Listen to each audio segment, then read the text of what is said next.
Sebelum melanjutkan videonya, jangan lupa subscribe, kemudian aktifkan loncengnya agar video yang saya buat langsung tersampaikan kepada adik-adik semuanya. Terima kasih.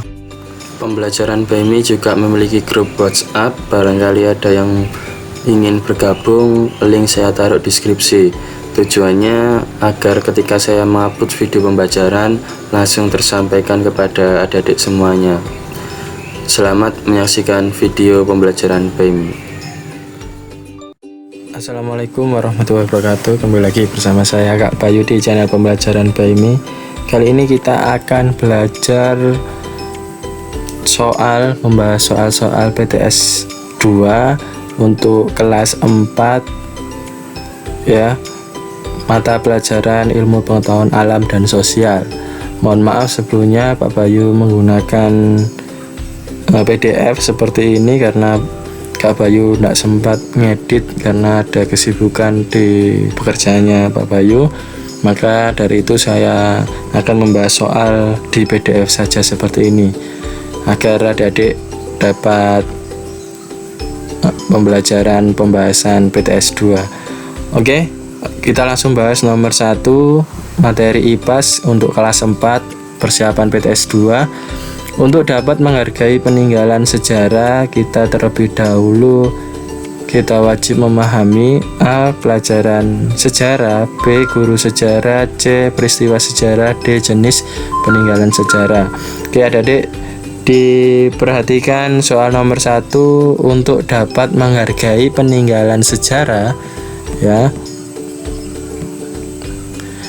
Kita terlebih dahulu wajib memahami, yaitu jawabannya yang betul yang C, peristiwa sejarah. Kemudian nomor 2, ketika diangkat menjadi Mahapati, Gajah Mada mengucapkan sumpah palapa yang berisi A. Gajah Mada akan menyatu wilayah Nusantara di bawah kekuasaan Majapahit. B. Gajah Mada akan setia kepada Raja Hayam Wuruk. C. Gajah Mada akan memeluk agama Hindu. D. Gajah Mada tidak akan melakukan pemberontakan. Nah, ini kapan hari sudah Pak Bayu bahas tentang IPAS ya. Materinya sudah sampai bab 9, sudah habis kita bahas. Maka adik sudah dipastikan tahu mana jawaban yang paling tepat pada soal mata pelajaran IPAS nanti ya. Semoga yang kita bahas hari ini nanti keluar di PTS 2 adik-adik semuanya. Oke, jawabannya yang mana? Jawabannya yang A. Gajah Mada akan menyatukan wilayah Nusantara di bawah kekuasaan Majapahit. Jawabannya yang betul yang A. Nanti jika ada kesalahan dalam menjawab silakan dikoreksi di kolom komentar ya. Nanti saya publikasikan komentarnya. Nanti akan saya kasih pin untuk koreksi jawaban Kak Bayu yang salah. Yang nomor 3 sekarang. Kerajaan Sriwijaya mengalami puncak kejayaan pada masa pemerintahan A. Samaratungga, B. Balaputra Dewa, C. Sanggrama Wijaya, D. Dharma Palapa. Jawaban yang paling tepat yaitu Balaputra Dewa. Jawabannya yang B. Nah, sekarang nomor 4, perhatikan gambar berikut ini. Candi suci bercorak Buddha ditunjukkan nomor. Nah, ditunjukkan nomor 2. Ini Candi Borobudur ya. Jawabannya yang B. Nomor 5, kerajaan Islam pertama di wilayah Indonesia adalah A. Tarumanegara, B. Sriwijaya, C. Samudra Pasai, D. Kutai. Jawaban yang paling tepat yaitu adalah Samudra Pasai. Jawabannya yang C. Ini Samudra Pasai ini kerajaan Islam pertama di wilayah Indonesia. Ya, ketika ada pertanyaan yang kemarin Pak Bayu bahas di materi pembahasan bab 9 atau bab 8 ya kemarin. Itu kita membahas kerajaan Islam pertama di wilayah Indonesia. Jika dirasa materinya belum paham, silakan mengikuti materi yang ada di pembelajaran di channel YouTube-nya Kak Bayu. Nomor 6, menjaga kebersihan dan keutuhan benda bersejarah ketika mengunjunginya, termasuk perbuatan A. menghargai peninggalan sejarah, B. menaati tata tertib, C. melestarikan benda bersejarah, D. mempelajari sejarah.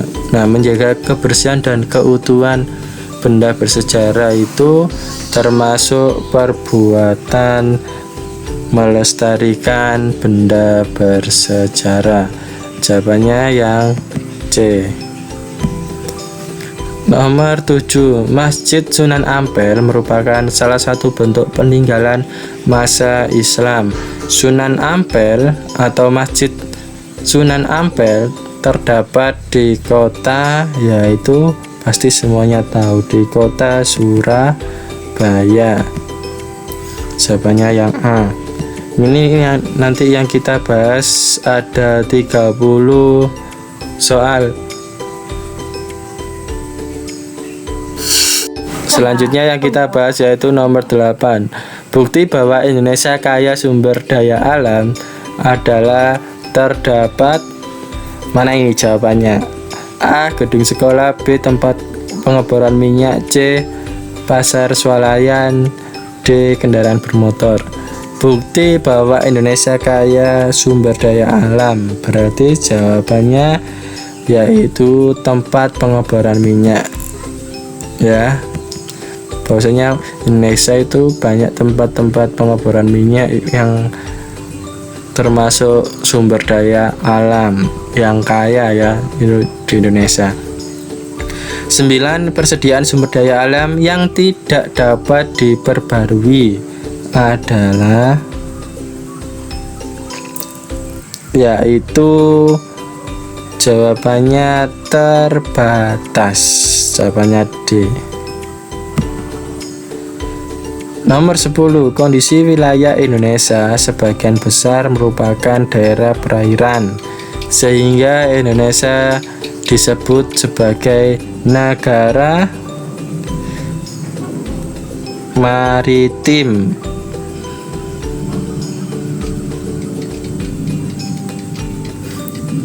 Selanjutnya nomor 11. Berikut ini yang tidak termasuk fungsi hutan. A. menyimpan cadangan air, B. tempat hidup satwa liar, C. tempat wisata, D. pembangkit tenaga listrik. Ini dicermati ya pertanyaannya. Berikut ini yang tidak termasuk fungsi hutan. Tentu saja jawabannya yang D. pembangkit tenaga listrik.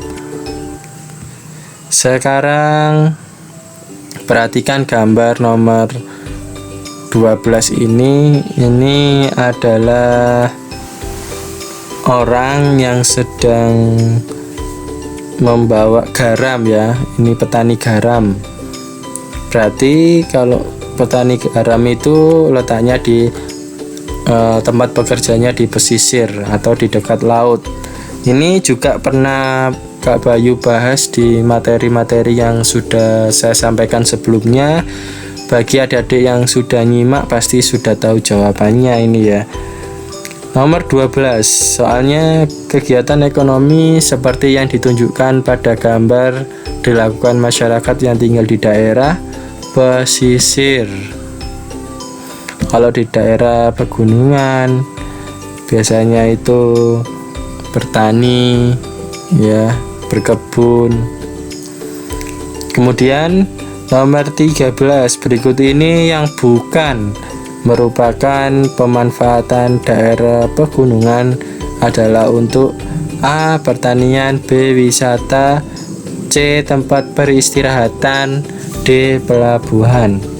Jawabannya tentu saja pelabuhan, karena ini bukan merupakan manfaat daerah pegunungan. Jawabannya, masa di pegunungan ada pelabuhan? Nah, 14. Kekayaan alam yang belum dimanfaatkan disebut apa? Jawabannya potensi sumber daya alam. Kekayaan yang belum bisa dimanfaatkan ya, itu disebut dengan potensi sumber daya alam. Nomor 15. Ini videonya biar singkat kita bahas cepat, tapi ingat adik-adik tidak boleh memanfaatkan menunggu jawaban. Adik-adik juga harus nebak soal-soalnya yang ada di layar adik-adik ya. Nomor 15. Aspal merupakan salah satu hasil sumber daya alam tambang. Aspal dimanfaatkan manusia untuk A. Bahan bakar mesin diesel, A. Bahan baku pengerasan jalan, C. Bahan bangunan, D. Bahan pembuatan benda kerajinan. Tentu saja nomor 15 yaitu B. Bahan baku pengerasan jalan. Nomor 16. Berikut ini salah satu dampak pudarnya kearifan lokal yang diakibatkan masuknya pengaruh buruk dari era globalisasi, yaitu jawabannya nomor 16 yaitu C. Semangat gotong royong di masyarakat semakin pudar. Selanjutnya nomor 17. Subak merupakan bentuk kearifan lokal dalam mengelola irigasi sawah yang dilakukan oleh masyarakat petani di daerah Bali. Kalau kamu ke Bali pasti sering kamu lihat namanya subak ya. Itu adalah kearifan lokal, bentuk kearifan lokal kita dalam pengelolaan irigasi sawah. Nah, yang dilakukan oleh masyarakat petani kebanyakan di daerah Bali. Kemudian nomor 18. Masyarakat Baduy dalam tinggal di lereng-lereng pegunungan dengan mata pencaharian sebagai peladang. Mereka melarang mengolah tanah dengan cangkul dan memelihara sapi atau kambing. Hal ini tergolong dalam tipe kearifan lokal dengan yang berhubungan dengan keyakinan ya. Jawabannya yaitu yang D. 19. Berbagai teknologi yang berkembang saat ini pada dasarnya memiliki potensi besar untuk merusak keseimbangan alam dan lingkungannya. Untuk mengatasi hal tersebut dilakukan dengan memperkuat yaitu kearifan lokal. Jawabannya yang D. Sekarang nomor 20. Saya scroll dulu. 20. Rumah adat di daerah Kalimantan dibuat dengan bentuk panggung. Hal tersebut bertujuan untuk, jawabannya yang A ya, karena di Kalimantan itu banyak binatang buas dan sekitarnya masih kebanyakan hutan, maka jawabannya yang tepat yaitu yang A, mencegah gangguan binatang buas. Nomor 21 sekarang ya. Gambar di samping merupakan rumah adat suku. Kalau lihat seperti ini itu kebanyakan di Toraja ya, jawabannya yang B. Kemudian nomor 22. Kearifan lokal tidak muncul secara tiba-tiba, namun merupakan sebuah proses dari apa? Dari kearifan ya. Atau A ya, kita bahas dulu kita. A. Hasil penelitian yang dilakukan secara berulang. B. Cerminan dari kebiasaan masyarakat setempat. C. Nilai tradisional yang menyatu dengan kehidupan masyarakat. D. Nilai budaya yang telah ditinggalkan masyarakat. Kearifan lokal tidak muncul secara tiba-tiba, namun merupakan sebuah proses dari Jawabannya yang tepat yaitu B, cerminan dari kebiasaan masyarakat setempat. Nomor 23, kearifan lokal dapat digunakan untuk menjawab permasalahan sosial akibat adanya globalisasi. Kearifan lokal pada dasarnya bersifat tradisional. Oh, ini jawabannya yang salah ngilang ini ya. Tradisional yang C. Kemudian nomor 24, para wisatawan dari luar negeri selalu kagum dengan budaya gotong royong dan sikap ramah penduduk Indonesia.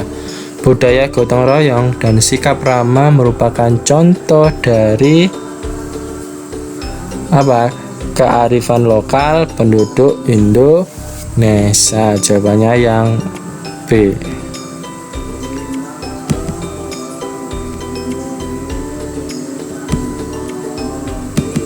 Oke, lanjut nomor 25. Ritual tindak sinten, ini adalah gambaran nomor 25 ya. Gambar di atas menunjukkan ritual yang diselenggarakan bagi anak yang akan belajar berjalan dan menginjak tanah untuk pertama kalinya, atau kalau istilahnya bahasa Jawa mudun lemah ya. Ritual tersebut merupakan tradisi dari suku Jawa. Istilah mudun lemah itu kebanyakan di Pulau Jawa karena itu disebut tradisi dari suku Jawa. 26. Nama upacara. Oke, kita lanjut nomor 26. Nama upacara adat beserta pengertiannya yang benar adalah A. Ngabon, yaitu pembakaran mayat dalam agama Hindu di Yogyakarta. B. Tindik talingan, yaitu pemasangan anting-anting ke daun telinga anak perempuan masyarakat Jawa.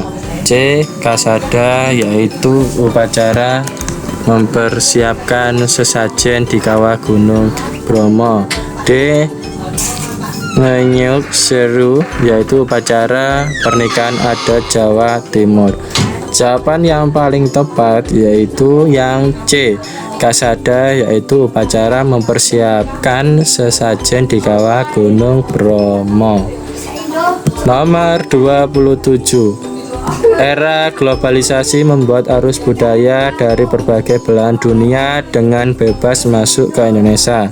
Salah satu kewajiban generasi muda dalam menghadapi tantangan budaya dari negara lain adalah, jawabannya yang tepat yaitu yang B.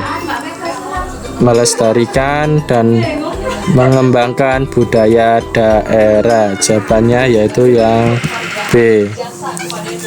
Mohon maaf sedikit berisik karena memang saya rekamannya biasanya di sekolah, ini di rumah ya. Nomor 28. Keragaman di Indonesia merupakan anugerah Tuhan yang luar biasa. Sebagai manusia yang beriman, kita wajib menjaga dan melestarikan anugerah keragaman tersebut. Berikut ini yang termasuk cara dalam melestarikan keragaman tersebut adalah, jawabannya yaitu yang A. Menyelenggarakan Festival Budaya Nusantara.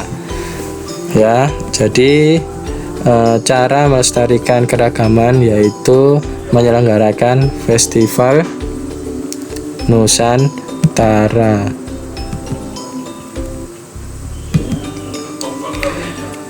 Nomor 29. Gambar tersebut merupakan menunjukkan bahwa A. Indonesia terdiri dari berbagai suku bangsa. B. Indonesia terdiri dari berbagai daerah. C. Indonesia terdiri dari berbagai provinsi. D. Indonesia terdiri dari berbagai wilayah. Jawaban nomor 29 yaitu yang A, karena gambar di atas ini merupakan atau menunjukkan bahwa Indonesia terdiri dari berbagai suku bangsa. Kemudian nomor 30 atau yang terakhir, bentuk budaya bangsa Indonesia ditunjukkan nomor. Ini ada 1 yaitu bahasa daerah, 2 adat istiadat, 3 sistem kekerabatan, 4 kesenian daerah. Berarti bentuk budaya bangsa Indonesia ditunjukkan nomor 1 ya, bahasa daerah, karena di Indonesia itu banyak bahasa. Terus adat istiadat juga banyak, sistem kekerabatan juga banyak. Sistem kekerabatan bisa mudah ditemui di Indonesia ya, kesenian daerah juga banyak. Jadi semuanya bentuk kebudayaan bangsa Indonesia. Jawabannya yang A. Oke, itu saja pembahasan kita hari ini. Semoga bermanfaat. Mohon maaf jika banyak suara-suara masuk di rekamannya Pak Bayu. Semoga tidak mengurangi kita dalam belajar sore hari ini. Ini tanggal 27, hari ini nanti jam 6.30 akan tayang. Habis ini Pak Bayu edit, Pak Bayu masukkan di YouTube, kemudian bisa ditonton oleh anak-anak semuanya. Oke, itu saja yang dapat saya sampaikan. Kurang lebihnya mohon maaf. Sekali lagi koreksi bila ada yang salah dalam pembelajaran kita hari ini. Pak Bayu selalu terbuka, selalu membuka akses komentar untuk mengoreksi bahwasanya kalau saya ada yang salah dalam pembahasan materi kita hari ini. Oke, itu saja yang dapat saya sampaikan. Terima kasih. Assalamualaikum warahmatullahi wabarakatuh.